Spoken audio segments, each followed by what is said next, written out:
Pakistan's nuke threat from US soil. Army chief warns India over Indus water. Threatens to blow up India's Indus dam. India asserts nuke blackmail won't work. Pakistan's nuke saber rattling quashed by India.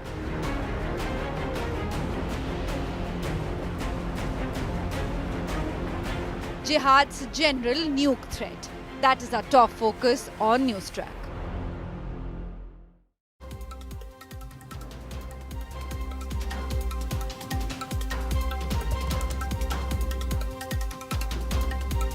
Hello and welcome. Good evening. You're watching NewsTrack here on India Today. I'm Akshata Nantagopal. As we just gave you a glimpse, we're going to be talking about that shocking nuclear threat that came in from the Pakistani army chief, from Jihadi General Asim Munir. And surprisingly, he made this comment in America. Now, what really explains why he's being given a platform repeatedly to make these kind of incendiary, provocative statements in America? We're going to be talking about that, and also why Pakistan constantly resorts to nuke threats each time. Right after Pahalgam too, they did this. We'll tell you all about that.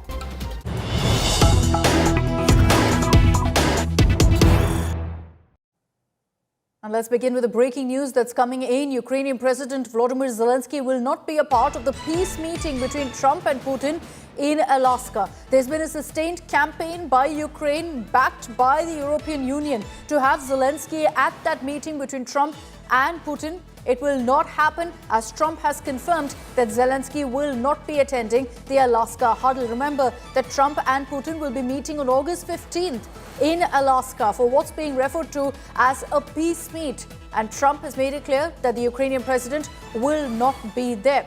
Trump asked about what really could be expected in that meeting. He said that essentially in the first 2 minutes, I will know if a deal can happen with Putin or not to bring an end to this war. Listen in to what Trump said.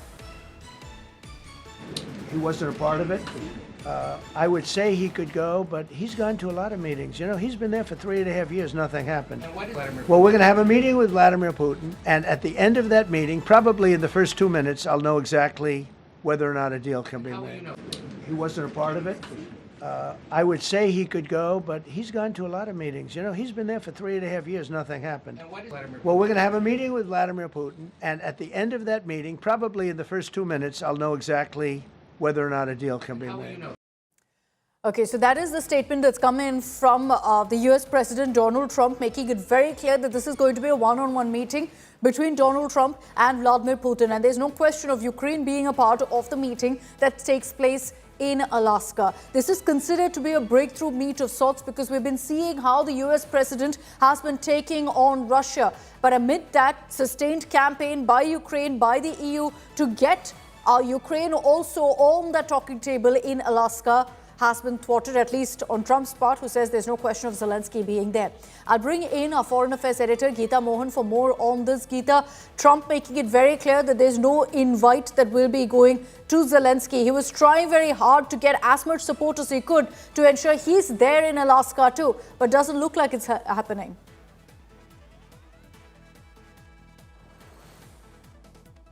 Well, I can't hear you very well, Akshita. If you can hear me, the Trump-Putin meeting is going to take place in Alaska. Zelensky was never supposed to be a part of that plan. It was supposed to be a bilateral meeting that was to take place. There was a lot of speculation if Zelensky is going to join in or not.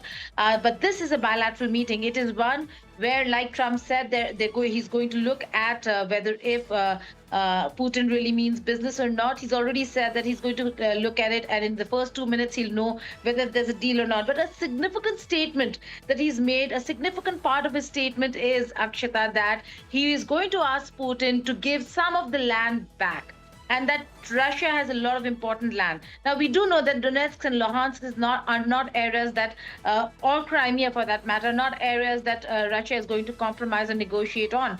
But are we looking at Kherson, Zaporizhia? It has the nuclear power plant, very resource rich. And if that's the case, Putin will certainly not pay heed to any of the conversations that or demands of US President Trump. Having said that, he is also going to engage EU after the talks with Putin and look at a way forward for Ukraine. And then he said he's further going to meet Zelensky separately too, or maybe with Putin. So there could be a trilateral in the future should the Alaska meeting really succeed. But ceding land for Russia certainly right now doesn't look like an option at all. All right, so we'll see what really plays out. But what's very clear is that on August 15th, when Trump and Putin meet, it will be a one-on-one meeting. There's no place for Ukraine or for Zelensky in that particular huddle that will take place in Alaska. Thanks for the moment, Geeta, for joining us. Away from that news break, let's get your top focus here on NewsTrack, which is on Pakistan's Army Chief Field Marshal Asim Munir in US was there for a second time months after his meeting with Donald Trump for a luncheon at the White House. This time in America has issued a shocking nuclear threat. And it's not just against India, but against half the world. We're not exaggerating, because what Munir said is that he will take half the world, saying Pakistan will take half the world down using Pakistan's nuke in case there is any existential threat to his country. Repeatedly, we've seen these kind of loose, extremely irresponsible, provocative statements being made, and yet the world, including America, chooses to look the other way, chooses to ignore it. India, however, has repeatedly called out these kind of remarks, including this time, making it crystal clear that nuclear blackmail will simply not work. Let's get you details of exactly what Asim Munir said this time around, and remind you again that he said this in America.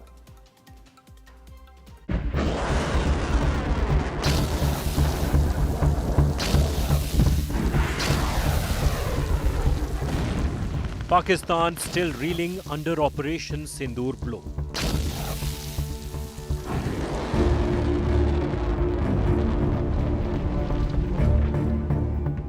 And now its army chief's nuclear threat to India from American soil has triggered shockwaves. Field Marshal Asim Munir did not just target India, he threatened the world, saying if Pakistan faced an existential threat from India, it will take half the world down with it, using nukes.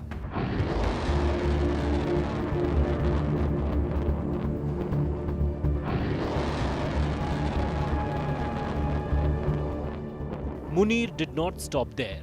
He threatened missile strikes on Indian dam over the Indus River, claiming the river was not India's property. In a shocking analogy, Munir compared India to a Mercedes speeding like a Ferrari, while calling Pakistan a gravel-filled dump truck, asking who really gets hurt in a crash. Munir, while quoting Islamic verses, claimed that leading Indian industrialist Mukesh Ambani could be a target in any future war.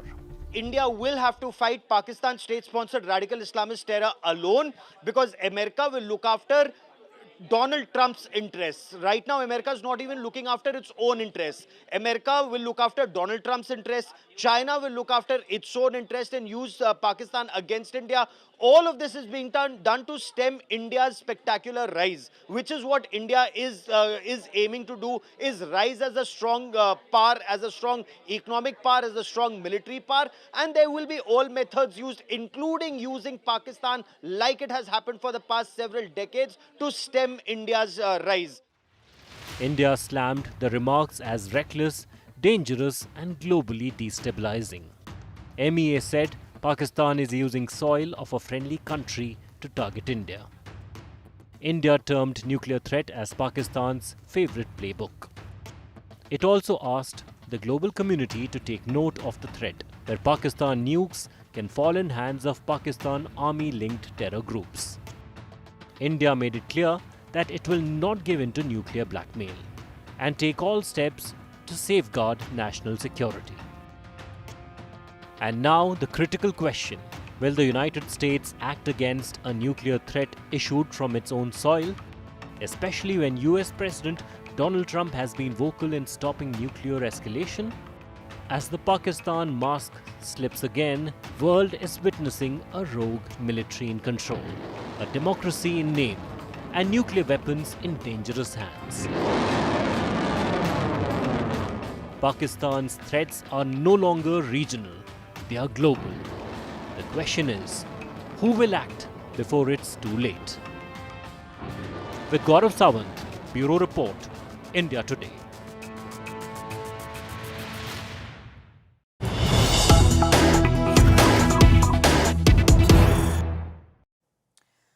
And after Asim Munir, unsurprisingly, you have another provocation, this time from Bilawal Bhutto, former Pakistani foreign minister, who's threatened war against India, saying if India continues to put Indus Water Treaty in abeyance and constructs a dam, there will be war.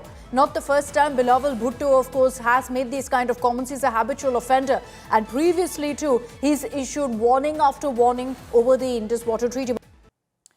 Okay, let me bring in now Sandeep Unithan for more really on what this kind of messaging really means for the world and how it's not just India but every country should be worried right now. And Asim Munir talks about wiping out half of the world. Sandeep, how dangerous is this kind of nuclear saber rattling?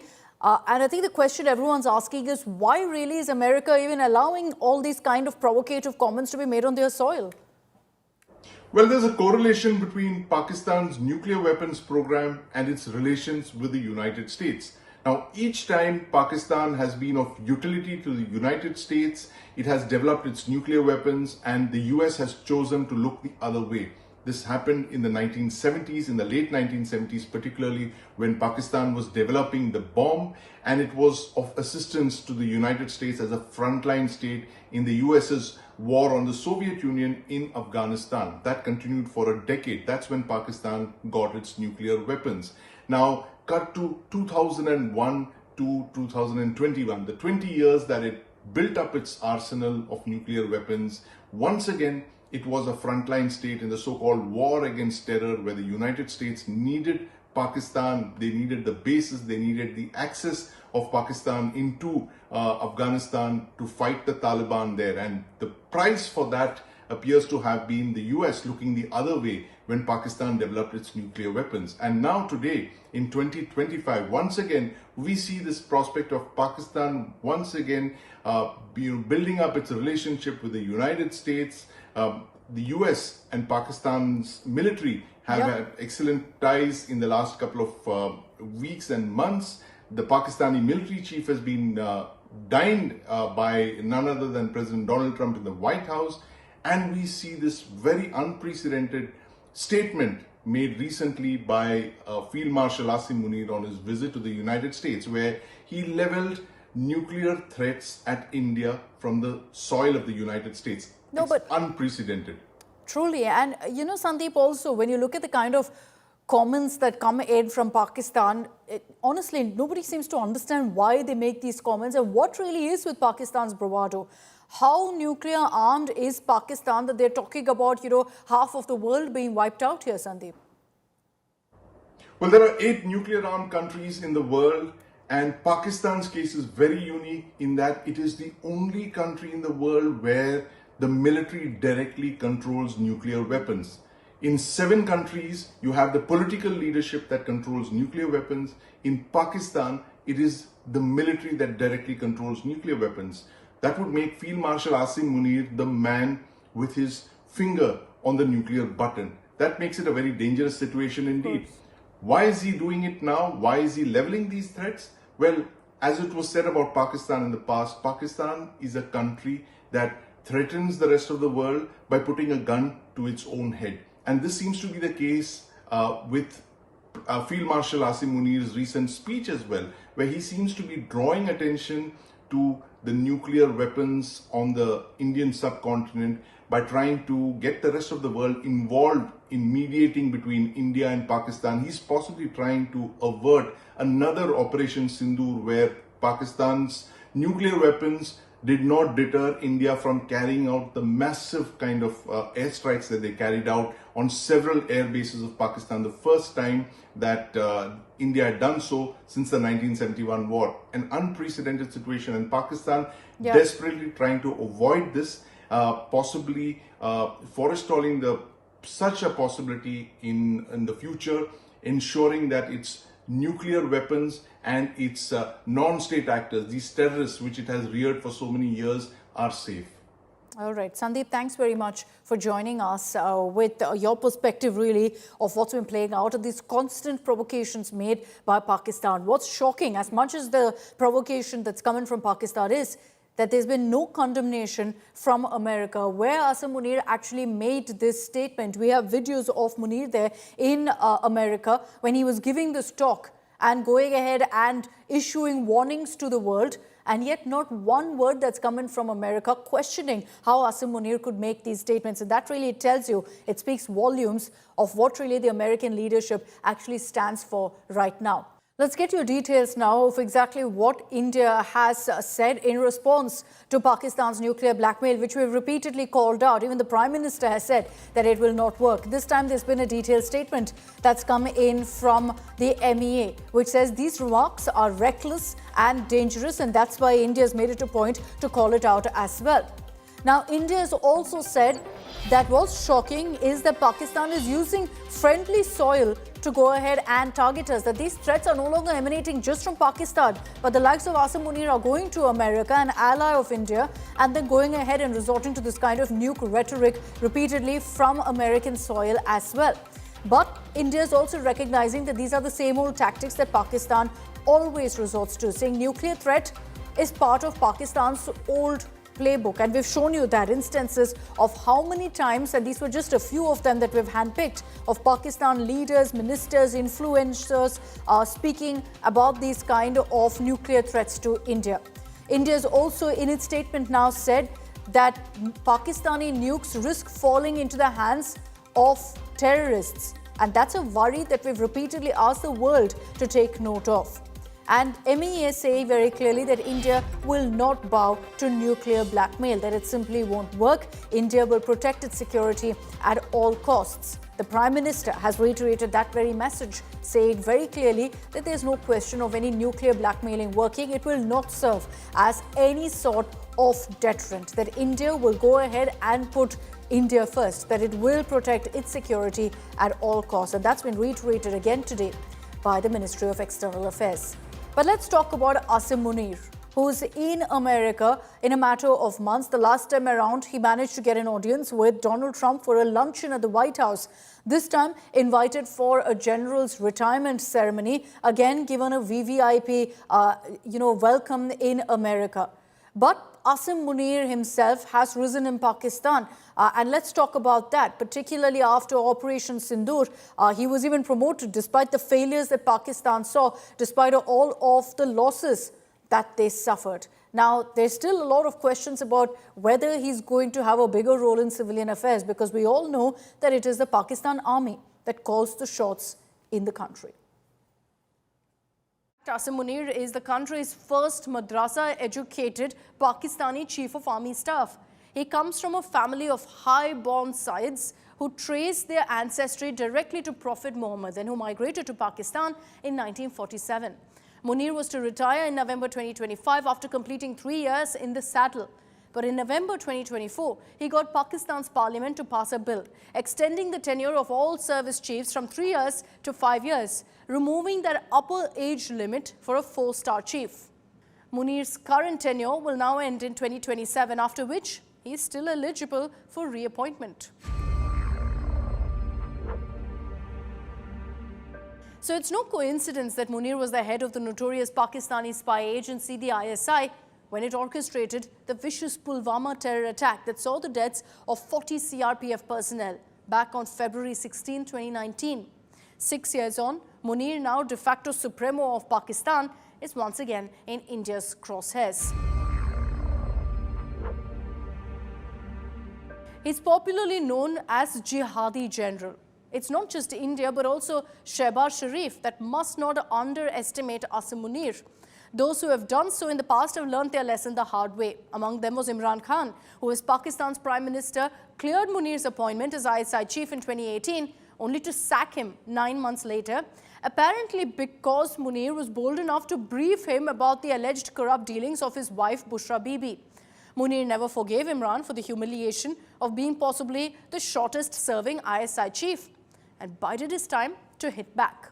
The opportunity came after Imran was deposed in an army-engineered parliamentary coup. This was in April 2022, and Munir, backed by a ruling coalition opposed to Imran, became the army chief that November. Months later, Asim Munir had Imran jailed on multiple charges of corruption that saw the former Prime Minister sentenced to 14 years in prison. And now, the Shehbaz Sharif government has made Asim Munir all-powerful. The elevation means that military supremacy supersedes civilian governance of Pakistan. Asim Munir now gets authority beyond future army chiefs. This would also mean that he has institutional immunity from scrutiny, accountability, or even post-retirement prosecution, which is why essentially he self-promoted himself. That's all we have time for in this edition of NewsTrack. Thanks very much for tuning in.